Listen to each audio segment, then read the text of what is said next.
Bueno, muchas gracias, Mirta. Buenos días a todos. Muy bien. Entonces, en estos 15 minutos vamos a tratar de ver qué aporta la resincronización ventricular en los pacientes con insuficiencia cardíaca.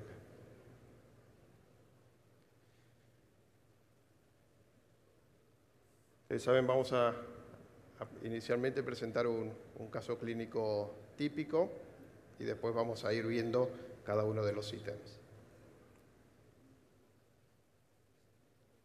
Ese. Para eso te la mandé. Bueno, este es un ejemplo típico, un paciente para resincronización cardíaca, es un paciente de 62 años que ingresa por insuficiencia cardíaca descompensada, es un portador de bloqueo de rama izquierda de más de 25 años y que tiene disnea progresiva en los últimos 2 años con 4 internaciones por insuficiencia cardíaca, tiene una coreografía sin lesiones significativas y recibe un tratamiento completo. Este es el electrocardiograma que vemos que está en ritmo sinusal y tiene un bloqueo de rama izquierda con un ancho del QRS de 200 milisegundos. El ecocardiograma muestra que tiene una hipocinesia global con una disquinesia subtopical, una muy baja fracción de eyección del 17%. En un paciente que ya recibe tratamiento completo es un candidato por lo menos para prevención primaria de muerte súbita y tal vez asociarle un resincronizador para tratar de mejorar su suficiencia cardíaca. Este es el momento del implante. Acá vemos la venografía, ya tiene puesto el desfibrilador. La venografía del seno coronario muestra una vena lateral apta y es donde se coloca el tercer cable. Esto es importante, cómo cambia el electrocardiograma. Fíjense abajo, preimplante, el bloqueo de rama izquierda que habíamos visto, y posimplante, cómo el QRS es más ancho, crece la R en B1 como consecuencia de la estimulación del ventrículo izquierdo y aparecen ondas Q en D1 y ABL como consecuencia de la estimulación lateral. Este paciente mejora su clase funcional, mejora su fracción de eyección y no se vuelve a internar en los últimos años, es un típico respondedor de la terapia.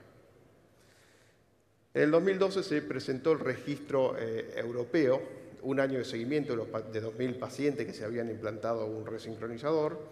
Fíjense que la indicación primaria eran pacientes en clase funcional 3, a un año de seguimiento los pacientes, muchos de ellos, pasaron a clase funcional 2 y el 44% refirieron sentirse mucho mejor y otros, aunque sea un poquito mejor, y un pequeño grupo no tuvo diferencias. Sin embargo, fíjense que en este registro hubo hasta un 10% de problemas a asociar la terapia de resincronización y como vamos a ver más adelante, casi todas tienen problemas. Esa problemática se dio fundamentalmente en el catéter del ventrículo izquierdo. Cuando hablamos de resincronización, entonces hablamos básicamente de bloqueo de rama izquierda. Sabemos que la insuficiencia cardíaca, el bloqueo de rama izquierda es un factor pronóstico independiente, tanto de mortalidad como de internaciones o rehospitalizaciones por insuficiencia cardíaca. Es una cosa prevalente, que el 20% de los pacientes con insuficiencia cardíaca tienen bloqueo de rama izquierda y si vemos las formas más avanzadas lo tienen hasta un 35%. ¿Y qué nos provoca el bloqueo de rama izquierda? Si yo retraso la sístole del ventrículo izquierdo, voy a tener una disincronía entre la aurícula izquierda y el ventrículo izquierdo, voy a tener una disincronía entre los dos ventrículos y como el ventrículo izquierdo se va a activar de derecha a izquierda a través del septum, voy a tener una disincronía intraventricular, dado que el septum se va a activar antes de la pared lateral. Si uno coloca entonces un catéter en la aurícula derecha, un catéter en el ventrículo derecho y un catéter en el ventrículo izquierdo a través del seno coronario, puede compensar esas 3 disincronías y es por lo que cada vez más vamos a empezar a ver pacientes de este tipo dentro de la insuficiencia cardíaca donde tienen ya puesto 3 catéteres, uno en la aurícula, uno en la aurícula derecha, como ven ahí las flechas, uno en el ventrículo derecho y otro en el ventrículo izquierdo a través del seno coronario. Esta es una estadística del año pasado del servicio. Fíjese que sobre 297 dispositivos en general que se colocaron, ya un 36% son lo que llamamos dispositivos pesados, cardiodefibriladores, y de los cardiodefibriladores, fíjese que la mitad tiene terapia de resincronización cardíaca. Como antes nos decía el doctor Delgado, la indicación de desfibriladores en esta población está en aumento en los últimos años y seguramente seguirá en aumento. ¿Cuál es la evidencia clínica? Los primeros pacientes que se incluyeron para resincronización cardíaca fueron pacientes en clase 3-4, baja fracción de eyección y QRS mayor de 120 milisegundos. Comparados, la resincronización con el tratamiento médico. Dos estudios, el Companion y el CARE, demostraron un amplio beneficio con asociar la terapia de resincronización. Posteriormente, el MADRS-CRT, que ya empieza a incluir pacientes menos graves, clase funcional 1-2, con QRS mayor de 130 milisegundos, fracción de eyección menor del 30%, y ya lo compara no con tratamiento médico, sino desfibrilador con resincronizador versus desfibrilador solo. Y acá también vemos un beneficio con el agregado de la terapia de resincronización en lo que hace a mortalidad e internaciones por insuficiencia cardíaca. Fíjense un dato interesante, que cuando se analizan los subgrupos, el beneficio estuvo en aquellos pacientes que tienen QRS mayores de 150 milisegundos. Un año después se publica el estudio RAF, que es muy parecido al anterior, pacientes en clase funcional 2, básicamente, resincronizador versus resincronizador con desfibrilador, también beneficio en sobrevida y mortalidad agregando la resincronización, y confirma un poco lo que se había visto en el análisis de subgrupos del MADRS-CRT. Los que se benefician son los que tienen QRS mayor de 150 milisegundos. Y fíjese, cuando vemos el tipo de bloqueo, los que se beneficiaron son los que tenían bloqueo de rama izquierda, mucho más que los que tenían otro tipo de bloqueo, llámese rama derecha o bloqueos inespecíficos de la conducción intraventricular. Este año se publicó 7 años del seguimiento del primer estudio que les contaba, del MADRS-CRT, y fíjense cómo las curvas se van separando cada vez más entre los desfibriladores y los desfibriladores con resincronización ventricular, a favor de estos últimos, pero exclusivamente en los pacientes que tienen bloqueo de rama izquierda, no así en los que tienen otro tipo de bloqueo. En subanálisis del MADRS-CRT vemos que cuando uno lo divide por diferentes fracciones de eyecciones, el beneficio de agregar resincronización al desfibrilador se da en todos los subgrupos. Y de hecho, cuando uno ve el remodelamiento ecocardiográfico que se produce en los pacientes, es mayor en los que tienen la mejor fracción de eyección. Como un poco esto nos trae a cotación de, bueno, ya no esperamos tanto a que el paciente esté tan deteriorado para indicar una terapia de resincronización cuando ella está indicada.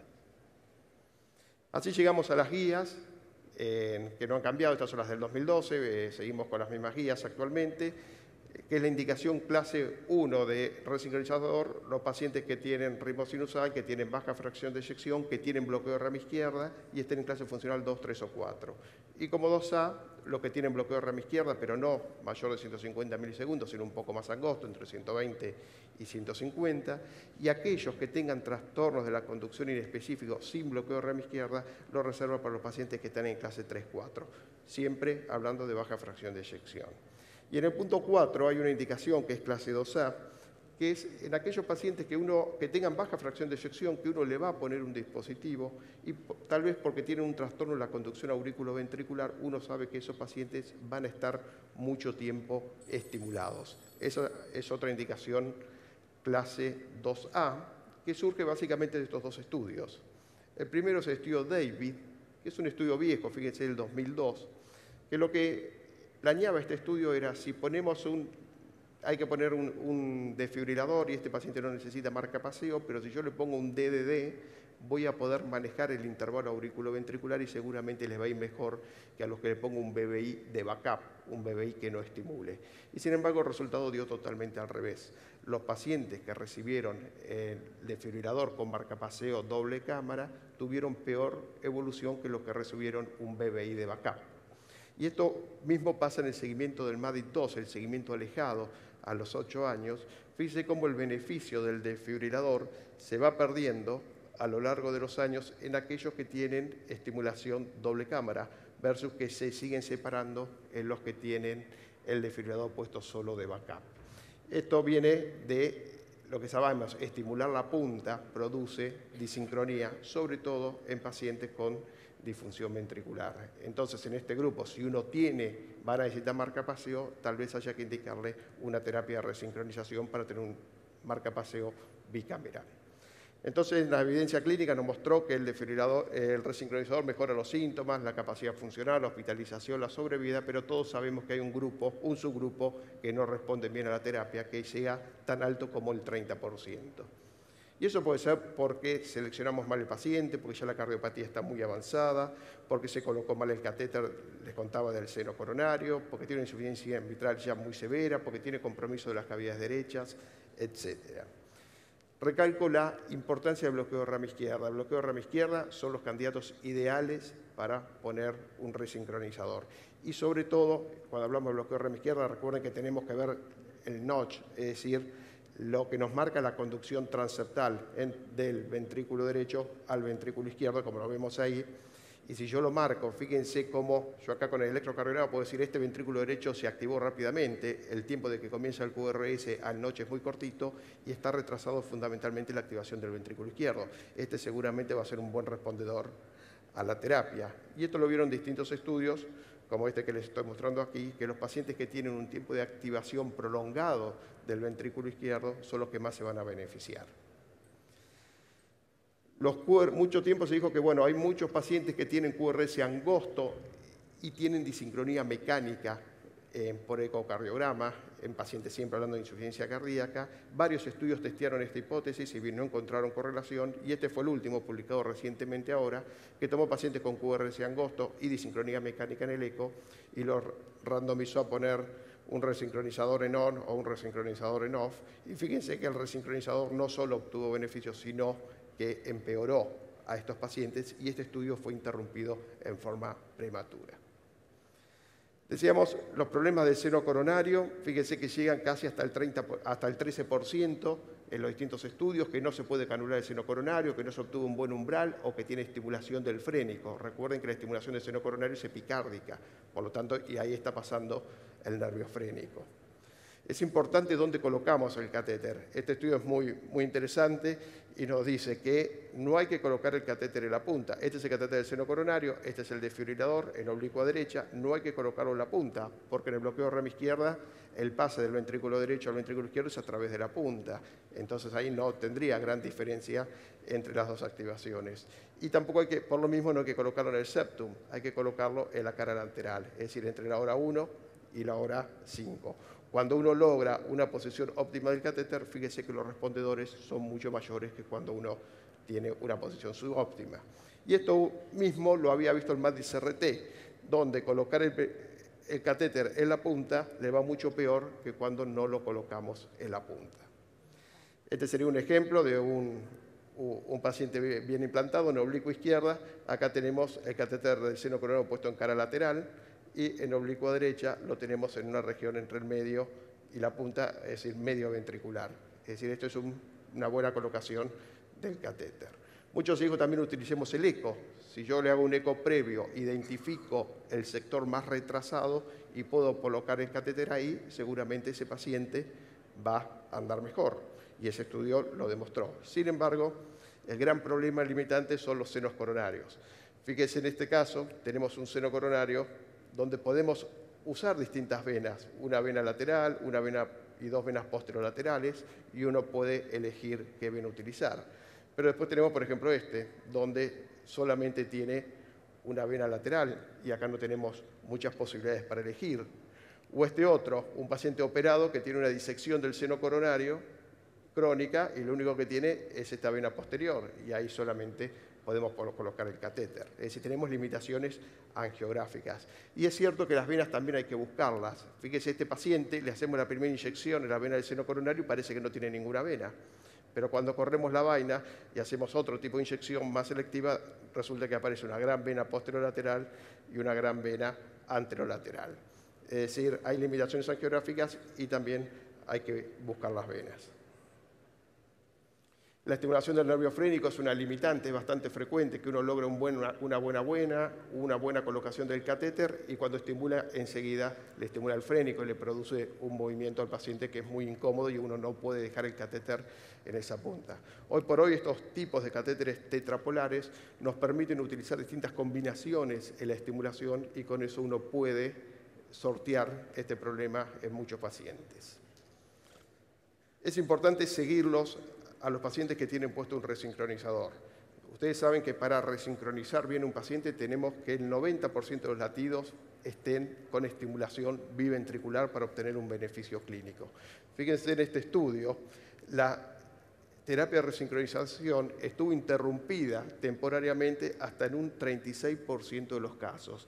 ¿Cuál fue la causa más frecuente? Arritmias supraventriculares. Estos pacientes se fibrilan, conducen por el nodo, entonces esos latidos no van a estar resincronizados y ahí baja la efectividad. Y la otra porque pierde captura el ventrículo izquierdo y hay que acomodarlo.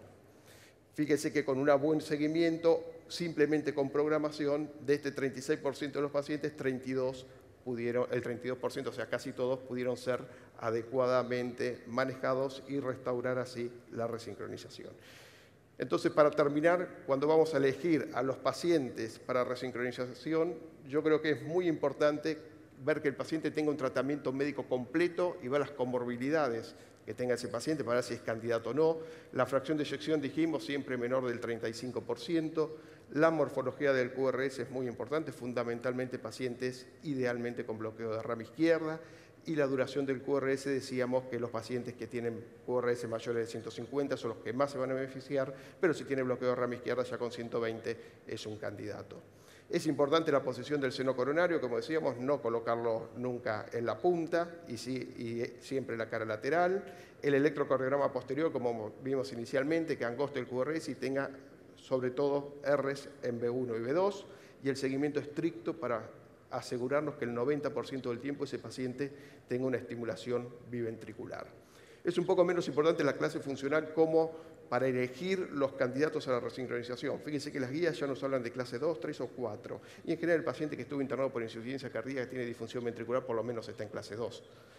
La etiología de la miocardiopatía, sabemos que los no coronarios son mejores respondedores que los coronarios, pero eso en términos de remodelado ventricular. Cuando uno ve a impacto en hospitalización y sobrevida, prácticamente son iguales las dos miocardiopatías.